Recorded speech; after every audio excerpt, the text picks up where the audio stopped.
লোকসভা ভোটের আগে সম্প্রতি বীরভূম জেলা তৃণমূলে সাংগঠনিক স্তরে বড় ধরনের রদবদল হয়েছে। গঠন হয়েছে নতুন কোর কমিটি। কমিটিতে গুরুত্ব ফিরে পেয়েছেন অনুব্রত অনুগামীরাই। বীরভূমে অনুব্রতর বিরোধী বলে পরিচিত কাজল শেখকে কোর কমিটি থেকে সরানো হয়েছে। সাংগঠনিক পরিবর্তনের পর জেলায় দীর্ঘদিন পর ফের অনুব্রতর পোস্টার ফেস্টুনও দেখা গিয়েছে। এবার নেতার মুক্তির দাবিতে হরিনাম সংকীর্তনের আয়োজন করছে দলের যুব সংগঠন। বিজেপি যে রাজনৈতিক চক্রান্ত করে জেলে বন্দি রেখেছে, আমরা সেই জন্য হরিনাম সংকীর্তন করে ঈশ্বরের কাছে প্রার্থনা করছি এবং ততদিন পর্যন্ত চলবে যতদিন না আমাদের কেষ্টদা আমাদের মধ্যে স্বমহিমায় ফিরে আসছে। বিজেপির কটাক্ষ, তৃণমূল শেষ পর্যন্ত রাম নাম করছে, এটা ভালো।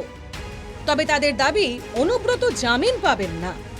অনুব্রত মণ্ডলের বেল যাতে হয় সেই উপলক্ষে একটা ধর্মীয় আচার অনুষ্ঠান হরিনাম সংকীর্তন করছে, যা খুব ভালো কথা।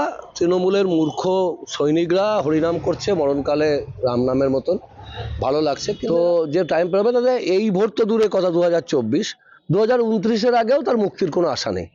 এবার কেউ যদি হরিনাম করে করুক। তৃণমূলের কোর কমিটির আহ্বায়ক বিকাশ রায়চৌধুরীর দাবি, মানুষ চাইছেন অনুব্রত দ্রুত জেল মুক্ত হোক, সেই জন্যই হয়তো কেউ হরিনাম করছেন। মানুষ ভালোবাসে তাই তার হোমযজ্ঞতে নেমেছে।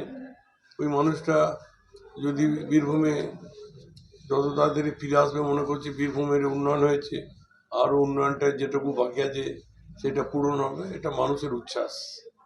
মানুষ যদি আমাকে ভালোবাসে, আমার জন্য দোয়া চাইবে না? আমার জন্য পুজো পার্বণে আশীর্বাদ চাইবে না?